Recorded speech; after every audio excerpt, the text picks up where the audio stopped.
Zlurpcast!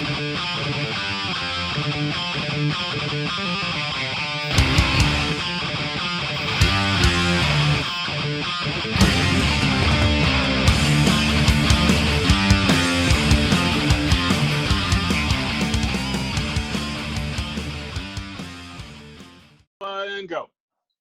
You know what? Now we're going to talk about Zuckuss. Okay, the Zuckuss episode. You asked for it. This is Relicblade on Zlurpcast TV. I am Jonny P, the main guy. We've got Valdric. I don't know where he is. We've got Xtreme. We've got Biran. And the reason why we're talking about this game is, for some reason, I think Biran mostly is taking a liking to it, or have all of you taken a liking to this game? All the friendly grognards have. Friendly grognard, FGs. Yeah. Local Schaumburg area friendly grognards. Local shot, yeah, the LSA, LSGAs, whatever. Yeah. So Relicblade is a fantasy-based skirmish game that seemed to me right off the bat, it had some similarities to like I don't know, almost. I mean, right off the bat, I got like Frostgrave vibes right off the bat, but Yes. I know it's not wizard-centric. It's different, but it seems like it's got some key elements that I look for with different races, different factions, different classes. You are achieving certain missions in these objectives. You have people that can buff other people. You have different, all the different typical fantasy tropes, if you will, are covered there. So to someone that is looking at Relicblade and saying, well, why this and not that, to another fantasy skirmish game, what drew you guys into it? For me, the very small play surface. Is it 3x3 or 2x2, Mike? 2x2. 2x2. You could play it on almost any table. Yeah. The characters themselves have a lot of character, meaning they don't look like anything else. The art style is unique to this game because probably we'll probably get into it a little more, but it's a single man operation. So all the art design, all the rules, all one guy, and it's got a cohesive look to it. The dice mechanic I really like as well. Yeah. And it's random enough where you don't have to be really good to still have fun.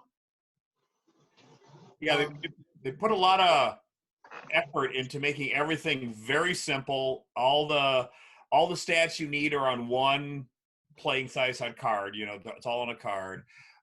Very simple dice mechanic. There's not a lot of stats or anything. Yeah, that's one of the cards.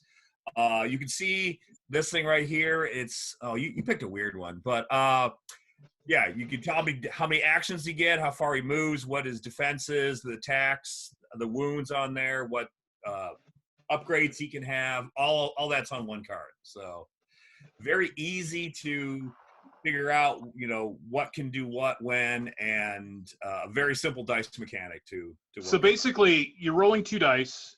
You need a 7 to be successful. So 7 or greater, and you're successful. But if you get the exact results here, it's basically a critical hit. It's a critical So hit, yeah. so that's kind of unique to this. It's the first time I've seen it. So it's just. You guys have played before? Oh yeah. We did 2 back-to-back campaigns. Yes. Because the games are so fast. We were doing 2 games a night? 2 games a night. Yeah. 2 games a night. We did a campaign. We said that was fun. Let's do it again. And we did it Were again. your characters building up, or was it, or no? Yeah. Yeah. Is it that style? Yeah. And the second edition of the rules that he came out with, he expanded that a little bit.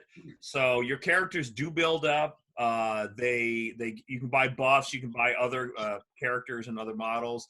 There's a new system there that you can actually get different skills as well. It's from this.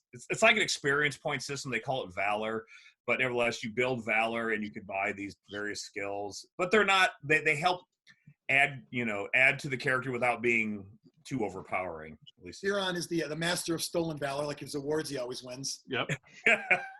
So I was doing some research. I have not played this game. You guys seem pretty hyped on it. That's why I'm happy to, not that I have to okay a topic. Who am I but a main guy? But I want to make sure that I can speak educated on something. So I did a little research. So I'll give you my thoughts, and you can kind of guide the conversation around that.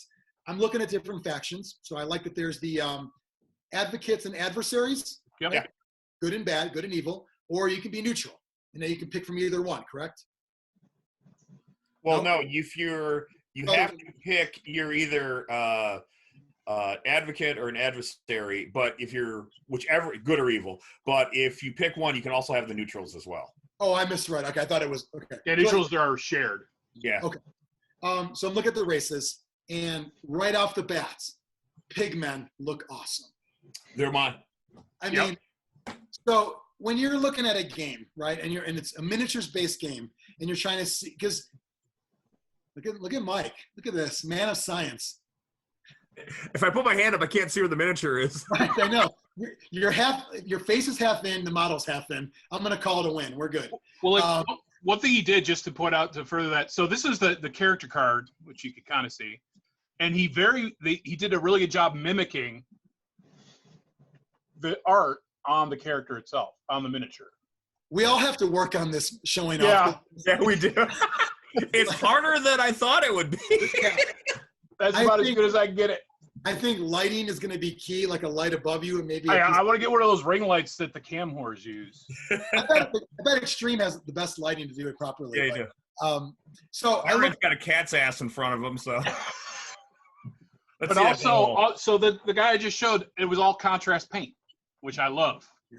Because most stuff's organic, and that's what contrast paint. Perfect. It seeps right in there. I love it. Contrast paint's great. So I think when a lot of people that play miniature games look at a miniatures game, I mean, some people look at the rules first. I would say 90%. Maybe it's kind of high, but we look at the models first, and we see how we feel about the models. Do I think it's cool? I think rule of cool always jumps in first for most of us. You might eventually go, he looks awesome, but I gotta take this. That might creep in, but first, like, what do you call it? Kind of a first impressions. Rule of cool jumps in there. So I'm looking at the models, and I see like the knight, he's okay. I see this one chick, she's cool. And I see the pigman. I'm like, oh, they're kind of, orky, a little cartoony, but also warlike. I like those guys a lot. The dwarves also look really cool too. There was one that looked like a crazy berserker dwarf. Yep. Yeah. Very cool. Whoever painted them on the website, they put blood all over them, which I think is awesome. I'm always a fan of when in doubt, add more blood. The GW technical paint blood where it's shiny. I love that. Yeah. So look at the pigmen. I love their little story here. The pigmen possess a cruel mockery of intelligence. And these funny little kind of, lines about them. Here's one thing I thought was cool. I just took a couple of screenshots to bring it to the people who've played this game before. In a previous episode, I believe it was our Riot Quest episode, I was a little down on like the how to get in the game side of things. I was a little, negative on that. But one thing I noticed on the website, if you're at relicblade.com, to make it real easy, you can tell it's not only a one-person operation, but a very here's where you go for everything. It's not like most games where you're on message boards, you're on Facebook groups, you're like, fuck all that. Everything is on the one website. Everything. How to buy stuff, how to play. There's the rule book's like $10 if you want a digital rule book, which is, $10 just to read a rule book is super cheap. So, they're making it very accessible, I guess is my point. What I thought was cool was they talk about a starter set. And I'm like, okay, because that was a talking point for me on the Riot Quest episode. And they're saying you're going to want to get the starter set. It's got the rules and other stuff and a faction. But you probably want to get another faction so you can be the, hey, gang, I've got a game we could all play. The gaming advocate. Advocate. Be the person that says, I got this shit, let's play. What I talked about in the previous episode is that it's trying to sell two people with neither one have experience is always tougher than selling one person and letting that one person sell the other or sell their gaming group. So they let you jump in however you want, but they encourage you to get the starter set and a second faction so you and a friend can be ready to dive into a Relicblade campaign with your favorite characters leading the way. And I like that approach to it. So I thought that was kind of cool. And the other part was, I wanted clarity on this one a little bit. So they have a ton of expansion packs. And at first glance, it's like, oh, what are you trying to pull the GW? They're like $5 each. It's nothing. It looks like they're cards, but I can't tell if these are characters or upgrades. Like, what are for $5 and you get Horden Beast Lord, Nature Barbarian, Elder Fighter Shield. Are those new characters that need models, or are they new version? Like, how does that all work? They're new characters. Some of them he has made models for. Others, most of them he hasn't. Okay. But you can proxy in whatever. So Yeah, it's like Frostgrave, where it's like use your own models for the stuff we don't have, or yeah. It's very casual that way. But yeah, there's expansions that are just like treasure expansions and skill expansions and character expansions. So the idea is, because it is sort of a one-man operation, it's like, take it all in stride. Models will come out on this timeline, but I've got all this shit written. Oh, yeah. That kind of how it is? Yeah. Good. I like that, because it's one of those where, why withhold? You know what I mean? Like, why hold things back when potentially the inclusion of a certain, I don't know, character or skill or treasure, that might be the thing that says, you know what, let's play. And so just because you don't have a model, I mean, GW does it. How many times have they released a codex and not all models are accounted for? Oh, yeah. In fact, gamers will complain about it. Like, okay, you can't have another edition come out. You haven't even had all the characters in person. So I think people are okay with this, and okay with the idea that you're going to give us new rules, new stuff to play with.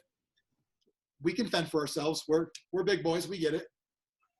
But I mean, the all the major factions are covered, though. I mean, yeah. Oh, okay. If you buy the book and two faction starters, you're good to go for 2 people, no problem. So those ones I mentioned, are they like one-off characters? Yeah, a lot of them are one-offs. Like the Beast guy, I actually bought him separately. I think he's neutral. I got his card. Yeah. There's a if you're playing a campaign or you're just playing a one-off game, you have X number of points to build your starting faction or your starting warband, and you can put those guys in depending upon what their alignment is. So if those you're are kind of like, for lack of a better term, they're hired guns. Anybody can have. Yeah, right? Yeah, for sure. Yeah. And when you're building your warband, you don't have to stick with just pigmen or just the bones of darkness, the undeads. If you're an adversary, if that's you basically have 2 factions, good and evil, the advocate and the adversaries. If you're an adversary, I can have a pigman. What? Those sub factions aren't really exclusive, right? No, not at all. Not at all. Obviously, there's some synergies when you use the same sub faction. Yeah. There's keywords, and some of the skills and some of the abilities will only work on things with other keywords, but you don't have to. I mean, when we played, we generally played within our faction, and my pigmen were racist, and they only played with pigmen. But separate but equal, Mike. Separate but equal. Yes, they were. But you can mix and match and again, and same with the neutrals too. I mean, I could have my pigmen with one of the dwarves that are neutral. So I watched a video with I think the Guerrilla Wargamers, the Canadian guys. Yeah. He likes the game. I know. A bunch of games of it. How would you say, because it is a skirmish game, which means there is measuring, and so a lot of games we play, we've talked probably on Zlurpcast TV. I know on the old podcast, we talk about the, as Biran says, the fiddliness. What's the word he used? Yeah. Fiddliness, yeah. I don't know if that's even a word, fiddliness. Fussy, I use fussy. Fussiness? I don't know. Yeah. If I was making a game, I'd have FN as a category, fussiness. But so tell me about when you're playing against, in your group, which are laid back, fun gamers, you're moving guys around. How is it with the level of maneuvering? Are there like proxy bases you put in? No. Are there gotcha circles, all that kind of stuff? Not even Tony does that. No. There's this little measurement tool, which is part of the starter token kit. Yeah, it's part of the starter kit, and it's got 3 inches, 4 inches, a half inch, and you just kind of slide your guy up there, and if you got it, you don't have to be base to base to be in melee. It's a half inch, half inch away, which is what this little. Where is that? Right here. Is it is the movement very like make or break? So I know we've talked about War Machine and Guild Ball and how it's movement is by far I don't want to put words in Xtreme's mouth because he played a lot of War Machine, but those kind of games seem like movement is so crucial that you have to be a little anal about where every little thing is. One, I don't even know if that's a factual statement. Xtreme can answer that. And 2, is that the case with this game? It doesn't seem to be, because that tends to come up more with games that have like auras. wholly within or touching an aura, whereas this is more, yeah, you're within a half inch, you can fight. You're not within a half inch, you can't fight. I like that a lot. You know, when we played our Frost game, we'll do an episode on that, or you know, those kind of just. I want to play for the sake of playing and do some cool shit. I don't want to worry if my hand is shaking too much and my gut bumped the table. So, and I know some games, like, it's a good point.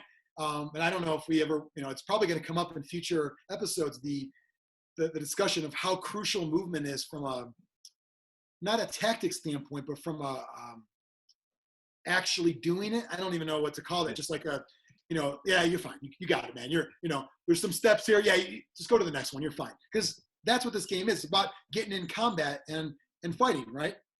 Yes. And so you secure objectives and activate objectives, things like that. That's a lot of missions. The other cool part, and a reason to actually buy multiple factions, is within the faction pack, there's a mission. Every faction pack comes with a mission.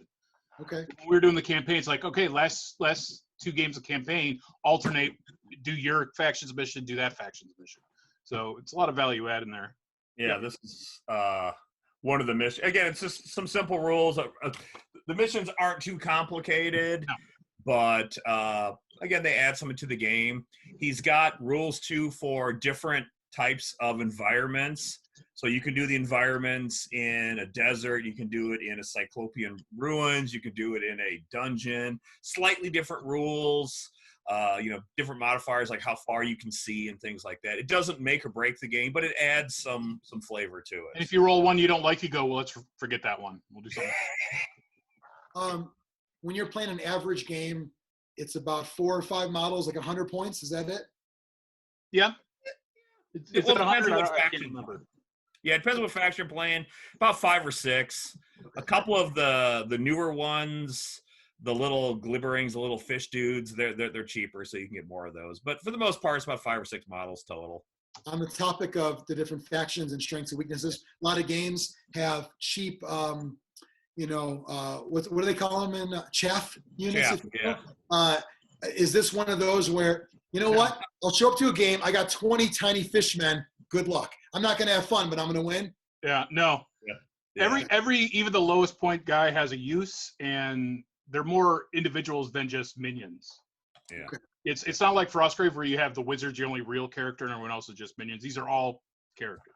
They all bring something to the table. Yeah. They all, you know, a reason to be in your list. Yep. And they can all get, if you're playing a campaign, they can all get experience and improve somewhat, which is, again, different from, you know, purely by the rules Frostgrave. Only the wizard goes up. These models, they look pretty detailed. They're all metal, right? Yes. Yep. All metal. No resin bits at all, as far as I can tell. No. On any of the kits. No resin. Simple. A lot of them are one piece. Yeah, Mike, you said in a private chat, I will divulge here in public, you said the best metal models you've ever assembled. Is that still factual? There's something about them. The metal is very clean. There's very little cleanup I have to do. The pieces, when they are multi-pieces, they've got a ball and socket joint that fits together really nicely. It makes it easy to pin, and still they're metal. You gotta pin them. Well, I was gonna say, so you know what's really funny? This guy, for example, is a single piece. This dwarf rogue-looking guy, one piece. Yeah. You're getting better with the modeling, but it's not. Yeah. So a couple episodes ago, we were talking about, I think it was the Riot Quest one. We mentioned about pinning. Mike's like, gotta pin him. Biran was shaking his head. Nobody actually sold your facial expressions there. But I want to bring that into this one. You said they're great models to assemble, Mike. They go in, ball, socket. You probably don't need, you know, putty and work and all that. Yeah. But why would you need to pin them if they're so great to assemble? I mean, you're still handling them. And there were a couple that I got lazy with and didn't pin. And just from painting and moving them around, sometimes the hand would come off or something. Because a lot of times it was an arm and then the hand's got a separate. So some of them are almost like, you know, if the guy's wielding a sword and that's a 2-piecer, that whole arm, you're saying at a certain point, it's probably going to get knocked loose. So, okay. So and for like the pigs, The pig kit's probably the best kit they make because you get like the 5 bodies, I think it is, but you get an incredible assortment of different weapon options. Like, do you want to have axes or clubs? That really don't matter too much in the game. You know, is it an axe or sword? It doesn't matter, but it makes the model look different. So yeah, I like games like skirmish games and like dungeon crawl games where it's not about the weapon, it's more about the stat, and it's sort of it lets you have some freedom with modeling too if you think you want to do something different. So the pigmen, can you get different snouts? I need to know this. No. One Zlurpee has just been dropped. It's like, now JP, you're good at making green stuff hair. Can you make green stuff snouts? Challenge accepted. I would say that's not a bad idea. So I love that the different factions, they all had some personality to me. I thought that was cool. When you guys brought this topic up and I did my research, I was thinking, is it all going to be typical, again, fantasy tropes? But no, they had some different angles to it. Because the question I posed to all of you is, or at least the two that have played it, what's really remarkable about this game? Could you name could you pick one thing about this game that says, this is why you should play this game and not something else? I know we talked about the simplicity of the rules. Is that really where the focus is the simple gameplay? Well, I think for me it was the simple gameplay and the small gaming area, as well as just, I think the rules are very clear. There's not a lot of things that we've had some questions about, and it just plays very, I found it very smoothly, how it plays. So if you're in a bit of a scrum, if you will, you've got a couple models, your opponent's got a couple models. How is that whole interaction? And there's like assists and modifiers and all that? Not so much, no. Oh, okay, pretty clean then? Because a lot of these games, sure, it's clean when it's one-on-one, but when you start to get all the stuff and this, and I got to plus this because this guy's within 2, and it starts to get a little a schmaz, to use a pro wrestling term there. My guy always strikes first. This guy can never strike second. Right. Yeah. How is that when a bunch of shit clashes together? How is that in the game? Like easy to work through? Yeah, it's pretty easy. The only thing that gets a little hairy is if, like, your player is either he's either healthy or at least standing. He can be disabled, which means he's lost all his hit points or his wound points, but he's not dead. And then there's removed from the play. And if your model is disabled and I'm a friendly model and I'm touching it, there's some weirdness of like you can't shoot the model that's down because you're protecting him. Yeah, he's protecting him. So that gets it can get a little odd because you're like, if I'm attacking Biran and my model is touching his model that is disabled, I can't attack the disabled model because his friendly model is protecting him. So I actually have to. You got to move me off. It's it's a coup de grace, basically, is what you're doing to finally take out the model. Right. But you can't do that if he's being protected. You know what's funny? There's a lot of games that are like that where, on one hand, I like the realism of being injured in a fight. And can I pull through? Can I get help? I love all that until I actually play it. Mm. And then I'm like, how about you're either killed or not killed? That's good too. Yeah. And what's funny is like all these games that are like these skirmish games that have that on paper, it's always, it's so cool. Like, he's down a couple of wounds, a couple of hit, drag him over here. Maybe he recovers. But then when you play, it always slows things down. So, I mean, I'm not trying to knock it by any means, but it's that's probably one of the things that slow it down. There's probably not a little bit, yeah. But then it comes to like, I have a guy that could push guys around. So that becomes way more useful because you could start picking guys off. Also, if a guy is, I kind of visualize it like he's standing astride his comrade defending him. Yeah. I picture that like, I can't kill that guy, but that guy's afraid to leave him too. So it's taking 2 guys out of action that can't go secure objectives. Yeah, because once you step away, then, especially if you have range, you can shoot that thing down really easy. So, yeah. Is there shooting in the game? Are there range weapons? Okay. Yeah. And again, it's the range weapons, they don't have tremendous range. So like 6-8 inches, which I don't know, 2x2 board can be, a third of the board, but still it's not like I can hang back and shoot you constantly. You got to move up. And you'll have like one archer in your warband. Yeah, Okay. yeah. It's not Shooting's going to kind of rare. How's the line of sight in the game? Because that could be a little hairy in a lot of games. True line of sight, right? Yeah, Yeah. yeah. But the cover rules are pretty simple. You either got partial cover or full cover, pretty much, or not no line of sight. So it's, you know, over half is covered, then you got the full cover. If it's a little bit, you know, obscured, it's partial cover, and then. So I'm looking at one of my characters that has a ranged weapon. It's their recurve bow, range 10. So that's a good range on a 2x2 board. Pretty high. Times 2 means you get to do 2 attacks, but it only does 2 damage per. So it's less damage than if you're hitting someone with a sword. Yeah. Could there be like a magic arrow card you Yes. upgrade to? Okay. Yeah, yeah. I know that I wanted to talk about the line of sight because for some reason, a lot of games, that's where a lot of conflicts occur. More sci-fi, obviously. Right, because of that built up buildings and Right, stuff. due to the weaponry of sci-fi games, everyone's got a gun. Fantasy, it's never as big of a deal, but it's still always good to talk about. You know, there are some games where I talk about like literally the base of the model itself, or can you see them? Can you see any of them? And you got the laser pointer guy. So that's why I wanted to. I'm glad Well, that you see like games trying to make it more abstract. Like I know we talked a little bit about Star Wars Legion, but they switched to the cylinder, so you could model your guys however you want for true line of sight. But the actual line of sight is just a cylinder that's the thickness of the base, certain height. Oh, so you're imagining a you know, this is your thing. You're shooting. Right. Exactly. Yeah. Okay. But also, like, maybe it's just because we don't play super scenery dense because a 2x2, it's really easy to look cluttered.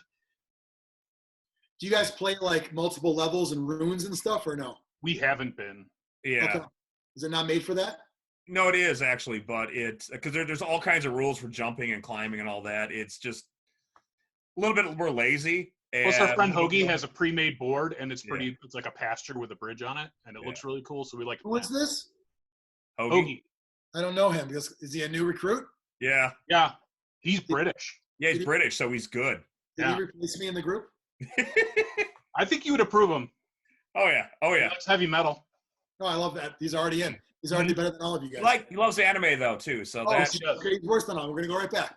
I want to ask Xtreme because Xtreme is not only is he a judge of the content of one's character, but he's a judge of games as being described to him and whether he would want to play that or not. And I want to ask you, Xtreme, is this a game, all things being considered? Say you had 2 or 3 guys or girls, we'll say, I don't want to be sexist, that you have your gaming club. Would you play this game? From the brief description I've gotten today and the little bit of research I did, I would play this game if I had people to play with for sure. I have some questions about it that I can pose to you guys, but yeah, it definitely piques my interest in a lot of things. The simple mechanics, getting to the game and actually just playing the game and letting the rules get out of the way, the smaller footprint, the model count. It's checking a lot of the boxes that I want in a game. One other benefit, if you order direct from the website, you will get a personally crafted drawing from the creator of the game thanking you. He sends you an index card with a drawing on it or the book. Biran, this is evergreen content. Are you going to back up this claim 3 years from now? If he doesn't, you could send me your book and I will draw something on it. And then send a self-addressed stamped envelope, S.ASE, to Biran in care of Chicagoland at nearest Lou Malnati's in Schaumburg. Yep. So, Xtreme, what are your questions? You said you had a couple of questions that help you clarify. You want to go through them? Yeah, so you mentioned you were playing 2 games a night. What is the average length time of a game? Well, it's more about the girth than the length. It's hard to judge because Mike and I can play most games in about a half hour, no matter what it is. But playing with normies, I would say a game 40 minutes. Yeah, an hour at the longest. Yeah, and that's with the post game stuff too. So, yeah. And how many games are in a campaign? We did 10. Yeah, 5 weeks. Well, we did all 6 scenarios, and then the 2 bonus. I think it was 8. 8. Yeah, so we did 8 games. So we did that twice. Yeah, we did it twice, and that's a month. Was there a cash prize? No. Tony won it. We didn't want to give it. I'm out. I stole some candy bars from Todd. Then I have one more kind of a multi-question combo thing. Some of the games I've played lately, it seems like the missions that you set up to play are overly complex. Like you put all this crap all over the table and it takes longer to set things up and figure out what you're actually fighting for than anything else. I found some of the missions that come, like the ones they throw in with the with your faction, are not as well crafted as the ones in the book, but none of them I would say are complex. Are those designed to make that faction win them? Are they designed for the? Sort of. Yeah. That was probably the intention. I don't know how well it comes off in all of them. Is that why you guys tried to use all of them in your campaign? Yeah, because we had every faction represented that came out initially, at least. Yeah. And when you're playing a campaign game, it's not like the winner gets everything and the loser gets nothing. It's like the winner gets 25 influence, which are like what you use to buy new players and upgrades. The loser gets 20. So it's like Frostgrave, where that's one of the things I loved about Frostgrave is even if you get your ass whooped, it's not a wasted night. You're still going to be doing some upgrades. Grab a couple of treasure chests, you're going to get something out of it. Yeah. And one warband doesn't have the runaway that, because once they start winning, they keep winning, and then they keep winning more and all of that. So, can you play multiplayer? Yeah, we played 3 ways. You still always have the little kind of monkey in the middle if you're playing 3-way. Yep. But if you play with 4 people, again, the scenarios adapt to that reasonably easily. So, for each game, the victory, is it mostly like who completes the mission, or is there tabling that happens? It's almost exclusively who completes the mission. I don't know if we had any tablings happen. No, because it's usually 6 rounds, I think, and you got to be really good to, especially unless all you're doing is ignoring the mission and fighting each other. If you're actually doing what you should be doing in the mission, a lot of times it's activate, like there's like shrines to activate. Yeah, shrines to activate. Which you actually have to roll to do it. It isn't automatic, so you got to spend some, you got to decide how many dice you want to use to do that. But yeah, there's very little tabling that really went out. Can you if you have 5 models in your warband, I guess they can call it, can you kind of stack it? Like, or is it a certain amount of actions per model no matter what? Each one of the stats is called action dice. Okay. So if like the pigmen have 3 action dice. Okay. So that means like every time you move, that requires an action die. Okay. If you want to attack, you have the choice to how many action dice you want to use. Okay. So if you're attacking on like a 4+ and you use 1 action die, you got a 50-50 chance of hitting. If you use 2 action dice, rolling a 4 on 2 dice is, only a 2 or 3 will fail. Some of the weapons that are like 2-handed weapons require 2 action dice to actually use. So let's say it gets a risk or reward at that point. Yeah. Because if you have an attack that needs a 4 to hit, you're like, well, I really want to hit, so I'm going to roll 2 dice. But if you get the exact 4, that's a crit. So maybe you want to roll that 1 die, and you have a higher chance of getting a crit. Otherwise, you have to so it's 4 or better for a success, but an actual 4, natural 4, whatever you call it, is the crit. Yeah. Well, if you got with 2 dice though, would give you 2 chances at a 4 though. Correct? You got to get both 4s. They both have to be 4. So your chance for a critical hit actually goes down. Right. Well, in that case, yeah. And on the ones that are like you got to hit on a 4 or 3, a 7, it'll say a 4 and a 3. To get that crit, you have to have 1 die is a 4, 1 die is a 3. Not a 6 and a 1. Let's say your model's attacking mine. You're deciding what you want to do. Do I then decide how many I want to wager, so to speak, when I defend? No. So if I roll to attack you, if I miss, that action's gone. If I hit, then you got to roll damage. And all the damage roll is I roll a d6 and add the damage bonus. You roll a d6 and you add your armor bonus. The difference between the two is how much damage you take. So that's pretty easy. Yeah. Very simple mechanic. As Tony describes, it's not quite you roll a d6, whoever's highest wins, but there are modifiers to that. But I can see Tony, dumbing it down in that, like playing the game, because the group's playing it, but also saying, yeah, well, he rolled higher. So I'll be honest with you, the story about how I got into this game was at Adepticon last year, and Jameson and Ryan were really into it. But, and again, I don't mean this in a bad way because I'm in the same category. It's easy. They're less discriminated. They like all the games. They're game But slots. Tony was into it. And I'm like, oh, if Tony's going to spend his money on a game, this must be a good game. And then I looked at the models, and I love the pigmen. I saw the pigmen, and that was enough. I think a lot of gaming groups have the, enthusiastic over everything, and then you sometimes have to look at the ones that are a little skeptical. Yeah. Like a Tony of the group. I mean, because it's kind of like when I hear a new song, and I'm like, this is the best song ever, because the intro is so good, and it's like,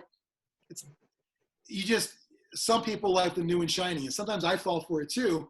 You get burned sometimes, but due to guys like Ryan and Jameson, because I know them as well, that's how you discover cool new games. Oh, yeah, for sure, yeah. If they are looking at everything, it also means they're not missing anything. So the good ones will fall through and kind of make their way into a campaign that you. Yeah, every group needs the Tony, the discerning upper crust connoisseur.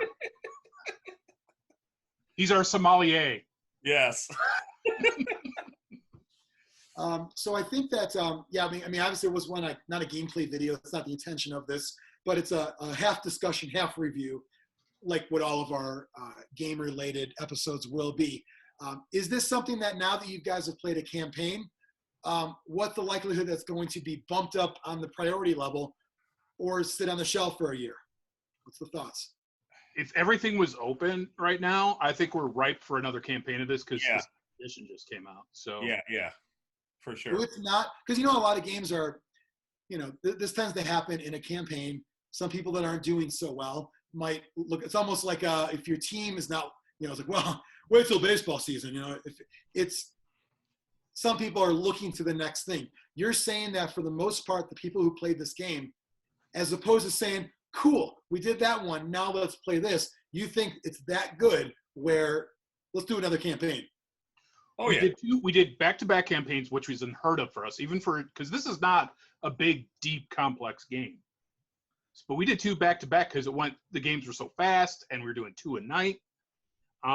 This isn't a game this is what our gaming group plays. It's just doesn't have the depth for that, or the faction diversity.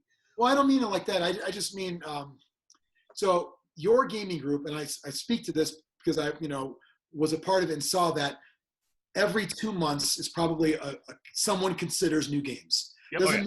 You all play the new game, but it seems like every couple of months a new game comes up. Not all gaming groups do that. Some people turnover is quicker than that to a new game. Some people are, nope, this year is the year of Age of Sigmar. I'm sorry. For you guys, knowing that a new game is going to be probably talked about and played in 2 months, in your window we talk about from modeling and painting and getting into it, kind of closing, even this one, you're going to say, if someone says, hey, I got this new Kickstarter just came in, it's a great game, you're saying, no, we're all doing Relicblade again.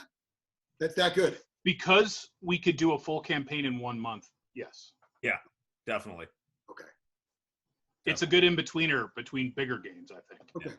And I'm not trying to not dumb it down, but reduce it. Reduce it, yeah. Like Xtreme in a previous episode talked about, he hates the beer and pretzel term. He hates and it's stupid. It is a really stupid fucking term. I hate it because all it's doing is belittling people who really love a certain game.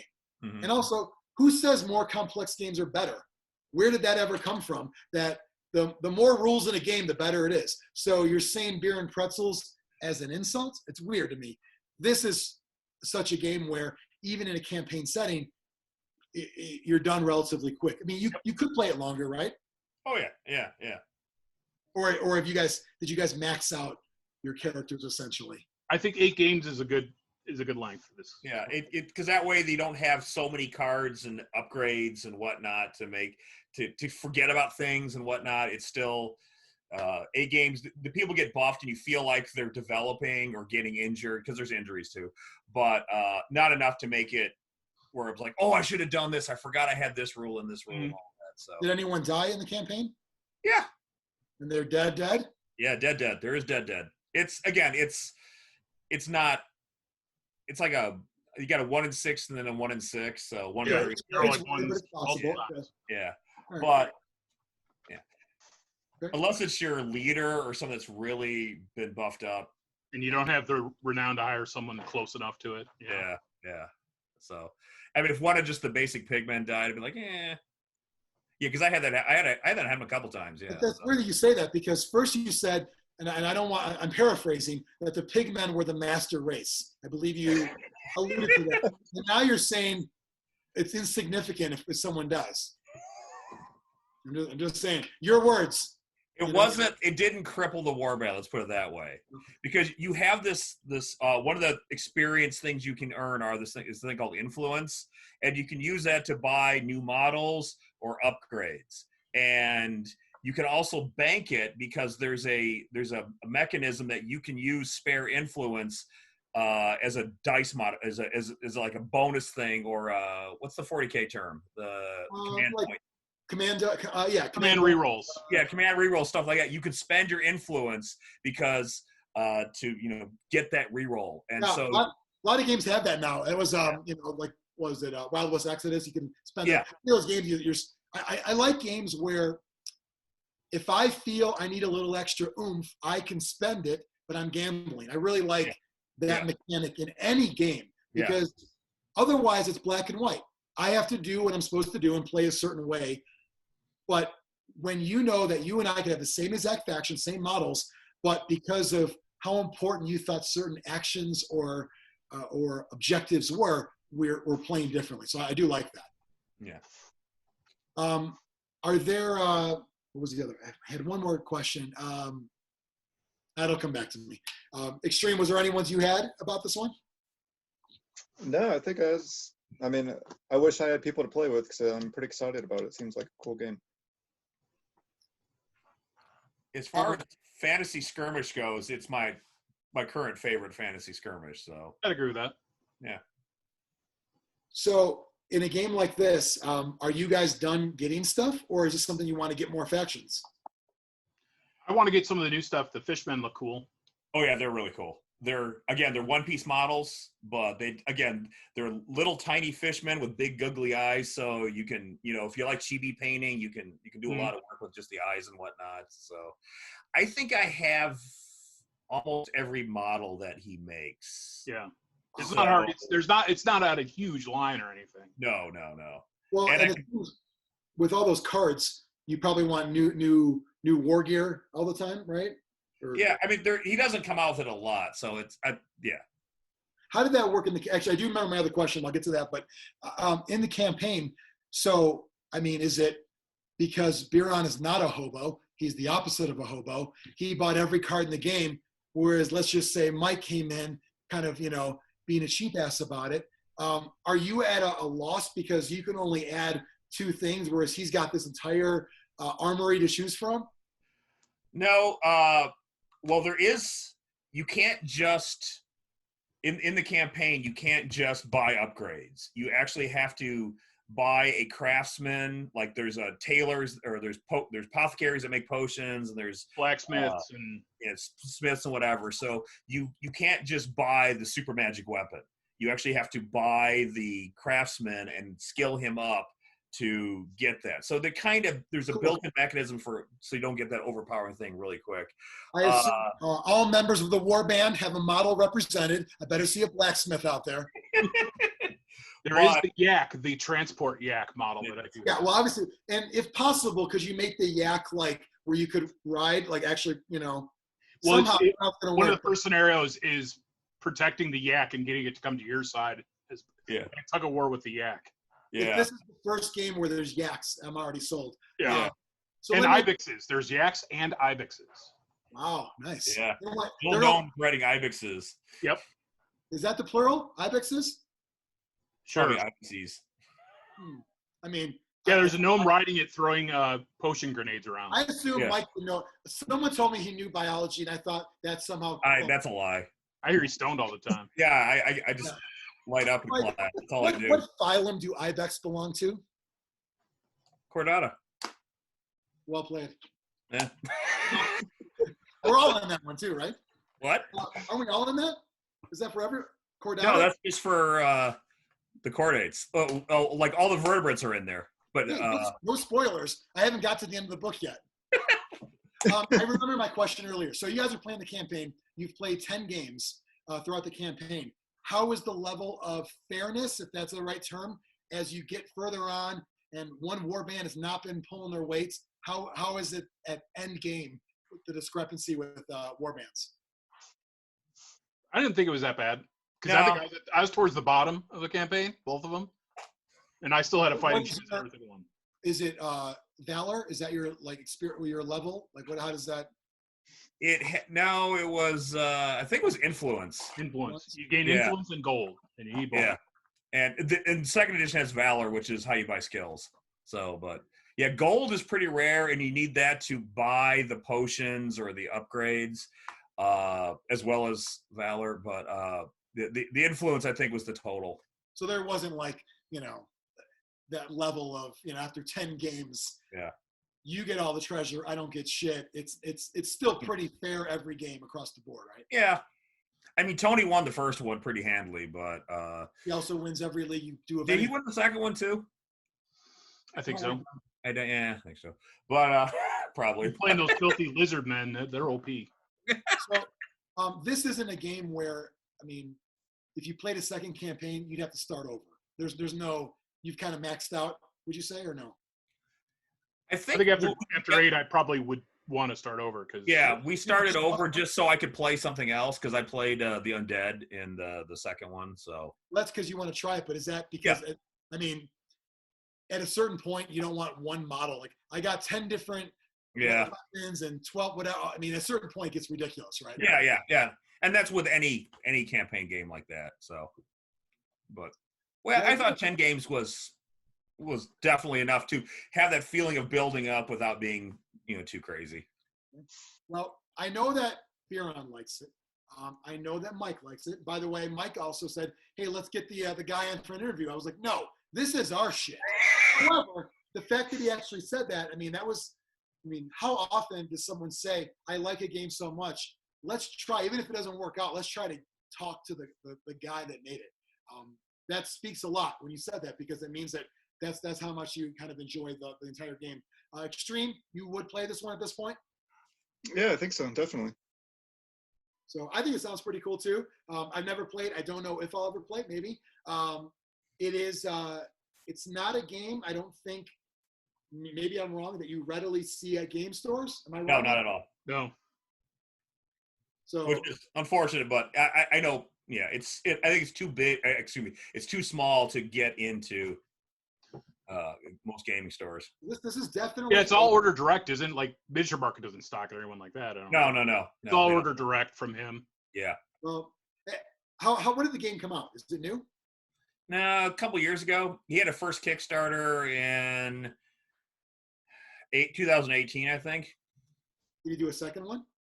Yeah, he did a second one, and that's when the Volungard thing came out. And there's going to be a new one this year for the next couple of factions. But I'd like to think with 2 Kickstarters under the belts, you really got to think about distribution and being in stores. I think it's important to one, for the longevity of a game store. You guys play probably all your games at a game store, Grognard Games in the Chicago area, great store. However, unless it's a special order, or can he even order it or no? It's only direct, I think. I don't think he has a distributor. Dare I say a slap in the face to that game owner?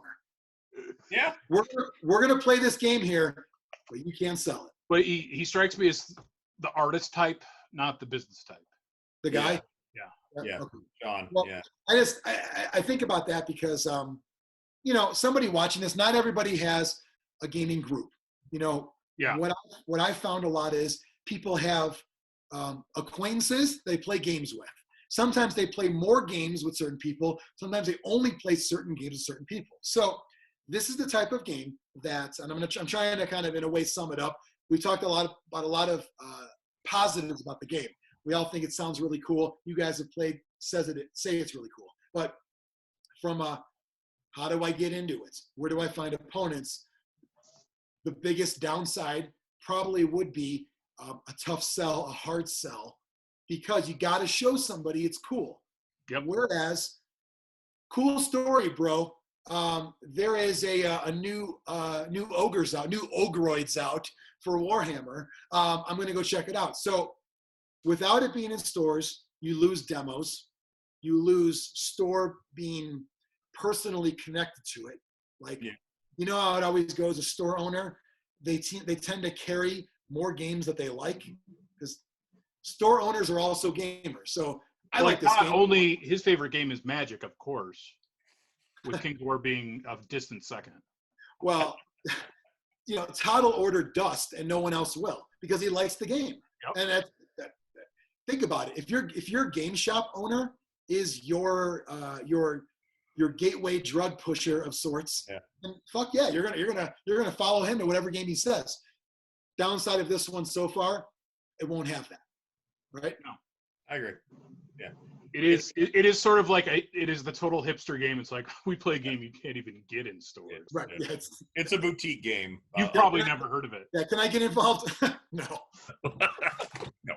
Hey, cool game. Can you show me how to play? I wouldn't bother. I'll show you the play, but you can't buy any models. It's a good game. If it did have a distribution channel, it's a good game to have a game advocate for, because it's paint up 2 factions, 2x2 board, set it up on a goddamn card table, show them how to play. But yeah, the downfall is the business side for Sean. I mean, again, it's like I said, it's one person. Right.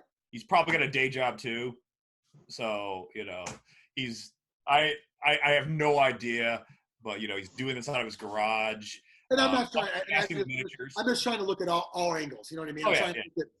I think it's important to cover everything. So the game obviously has been spoke of highly, but I think it's important to talk about the ease of getting in and how easy it is to sell the game to your friends or other people. Yeah. So time will tell. Maybe in a year from now, you will see it, in a store. Yeah, and I don't know what his in goal. The credits, it's his name is in most roles. Yeah. Created by Sean Sutter. Game design, Sean Sutter. Sculpture, Sean Sutter. Book design, Sean Sutter. Oh. So yeah, again, he may not want it to get too big, because it could be more than he would handle. And I mean, you could definitely feel the love that he has for this. He signs every copy and draws something in every copy he sells, and it's a hardcover. Money. I mean, I was just reading the website, and it just seemed like everything was on there. It's all there. There's enough fluff on there for me to understand what the world is and all that. There's enough rule sort of on there, but like I saw, and I don't care about digital books. I want real books, but at this point, majority of gamers seem to prefer digital. It's $10. I've never seen a core rule book for a miniatures game be $10 unless it's on a clearance rack. You know what I mean? So $10 to even look at it is already kind of he wants people to check it out. So I mean, how much is the second edition book, Mike? I mean, it's 25 or 35. I forgot which. Even a hardcover is cheap. It's full color hardcover. Yeah. Yeah. So they're making it easy to get in. I might, make a purchase, just get some stuff just to kind of model and paint them all, and maybe I'll play one day. I like that. Again, I try to look at everything from all the angles. We've already oversold it from a gameplay, but I like that the buy-in is pretty cheap. If you want to, I would say, and you correct me if I'm wrong, $100, you get in with a full faction, a couple of hired guns, and a rule book. Yeah. Oh, you get it under. Yeah. Not even, I think. Yeah. I think he sells that like a starter pack at the convention, and it was like 70. Yeah, 70 was 2 factions and a rule book. Yeah. Miniature. And you got the free token pack. Yeah. That's awesome. I think miniature gamers know. I mean, again, miniature gamers are in the hierarchy, different than our one in Zlurp Nation. This is not a hierarchy of coolness. It's a hierarchy of what will I spend without complaining. Board gamers are down here. Yep. Like, you want $30 for that? It's like $30. One fucking model of GW is $30. That's this tall.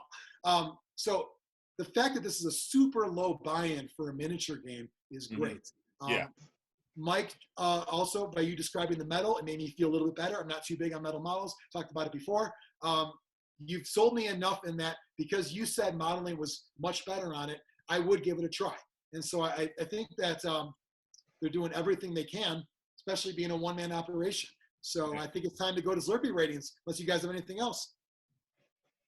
I'm ready. I'm good. Okay.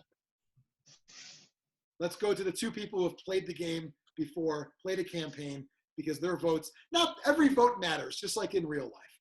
But some people matter more than others. And on this show today, Biran, Valdric happen to matter just a skosh more than Xtreme and myself. Valdric, what's the rate for this game? What? Was my I'm not supposed to ask you twice. I got fucking yelled at for asking people the ratings twice. So guess what? I got excited when you did this, so you know. I can't say the question. Can't get halves, right? Figure out the fucking answer. You can give halves. What? You can give halves. All right, I'll give it 4.5 then. We're not doing halves. But you made the graphics, so it's fine. All right, fine. I'll give it a 5. Wait, okay. Hold on. Whoa! Whoa! Everyone, slow the fuck down. Everyone, put their dicks in their pants now, immediately. Slow the fuck down. This is episode 6. Ow. What? 5, 6. Yeah, 6. Episode 6. We've done 2 games previously already that we've given full Zlurpees to. Okay.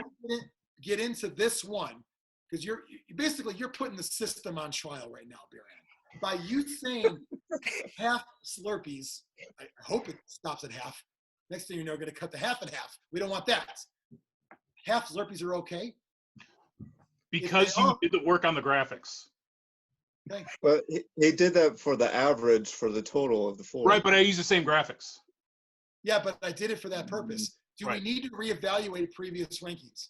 No. And don't say no, just being fucking lazy about it. This is a serious show. Hard-hitting questions. Xtreme is a stats man. Okay? You know the Billy Gunn I'm an ass man song? It's a great song, one of my favorites. Sing it, I'm a stats man for Xtreme. He's a stats man. If you tell me now that half Zlurpees are good going forward, and you don't want to adjust the past because you're too lazy, Biran, that's fine. We can't change the video. We take the video down, we lose the views. We're probably at 20,000 by now. I don't want to lose it. Mm-hmm. So we can put a disclaimer in the comments. Does anyone need to change a previous rating before we continue? No. No. No. I'm going to go no. So we're allowed to give halves now. Yes. Yeah, it's the way this is handled is not my favorite. We're not pros. We're not pros. No. I think that Biran, he's doing the main workload of the show. He's the executive producer. However, 6 episodes in, you'd think we know better. Yeah. We would have fucking talked about it at some point. I mean, I feel like we've lost all control here. Yeah. I mean, yes. Xtreme, above your head, you've got a golden Zlurpee. At this point, cut it in half. Because what does a full Zlurpee even mean anymore? What does it mean? I mean, I built my whole life around ranking things in full Zlurpees. And now half, it's almost like it feels kind of, I don't know. I have mixed emotions about ranking things now. And I hope I get over it. We'll see. With all that said, we killed about 8 minutes talking about fucking nothing. Valdric, I can only ask you once, so I can't ask again because I got fucking yelled at by this fucking turd over here. So, what is your answer to the question? 4.5. 4.5 Zlurpees. Yes. Biran, what is your ranking? 4. Give it a 4. I will give it a 4 because I haven't played it yet. It does sound like the ideal game for me, though. So I hope to get to play it someday. I will give it a 4 as well. I have not played it. However, you guys have sold it well. All of the concerns I had were answered. I don't have any other concerns outside of like the level of distribution. So for my game, straight up, there's no way I can go lower than a 4 for this one. Now, guess who has to add up a new fucking total when there's halves involved? Figure it the fuck out, people. 4.125. Guess what? It's going to be 4.25. Rounded up. Oh, cool. Yeah. Better show your work. Better show your fucking work. Oh. No, I need that 1 point or the 0.125. Yeah, could you do me maybe a PNG file of 0.125 of a Zlurpee? I will not give you any further files. Okay. I can change my vote to a 5 to make it easier. Stop it! I'm writing down timestamps for all of this. I will be honest with you. I'll be honest with you. The 4 fantasy skirmish games that I have played in the past couple of years are Warcry, Relicblade, Frostgrave, and Vanguard. I would by far play this game over the other 3. Yeah. Biran, if you need new graphics, just let me know. Yeah. So this is a 4.25. What was the total? Sure. It rounds up. Yes, great answer. Always ask the teacher when in doubt. So that's it. Make sure to slurp on that sub button. Hashtag. You saw it all over the place. Make that shit happen. The Zlurp Nation is an email group. It's free to join. You do not get spammed. If you want to leave, just fucking leave. No big deal. We've got some people in that group that have been with us for over 10 years. Exclusive content in there. You might get bonus videos. You might get some of Xtreme's doodles, stories about where you rank in your level of fandom, all kinds of cool shit. So in the description of this video, sign up to Zlurp Nation. And if you want to support the show, we get a couple of shekels thrown our way. If you go to zlurpcast.net, buy a shirt. Oh, I got to say this too. Can't believe this. So when you go to zlurpcast.net, it's going to take you to the Redbubble store. And it says, there's a sticker that says Zlurp Nation. Cool, get that. Sticker that says Zlurpcast TV with our names. Cool, get that. And then a Zlurpcast shirt. The shirt's going to either be a V-neck, which who the fuck wears V-necks? Xtreme doesn't count. That's a jacket. It's not a real V-neck. Or a slim fit. Slim fit? No. Look at these people. Come on. Unless it's a 6X. Here's what you do. Yeah, Slim 6 is a regular XL. You click on the shirt. Click on the shirt. Scroll down. There says, want to view 22 other items? And you got, oh, I don't know, a Zlurpcast mug, Zlurpcast leggings. Leggings? I don't even wear pants, but I wear those. Zlurpcast socks and every Zlurpcast type of shirt or hoodie your heart could desire. You got to get past the very scary and intimidating thought of you squeezing into a V-neck or a slim. V-neck, what are we, European? Ugh. Yeah, it's mind over matter. You get past that thought because you're not actually going to wear it, but you do have to click on it and scroll. So we will continue to make a joke about this until that store is normal. I've asked the tech support, like, if it's random, it's not random. If it was random, put the fucking leggings on there. I wanted a goddamn Gildan green logo just on the back shirt. I have a nice little notebook, little scrapbook of sorts. Never seen that take the top spot. Don't tell me it's random. So anyway, get a shirt and help support the show. And then when you wear it to cons, we know Zlurpcast is on your tatties throwback for the old timers. You get to wear this cool apparel, put those stickers all over the place. I love it. We'll talk to you next time. That is Biran. That is Valdric. That is Xtreme. I'm Jonny P. Zlurpcast TV. Out.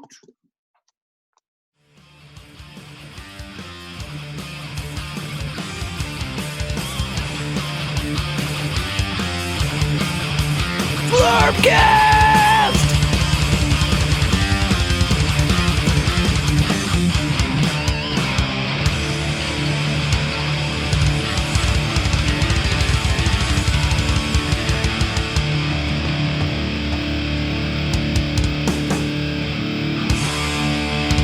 Brought to you by Nuffles. Bet you can't just roll a one.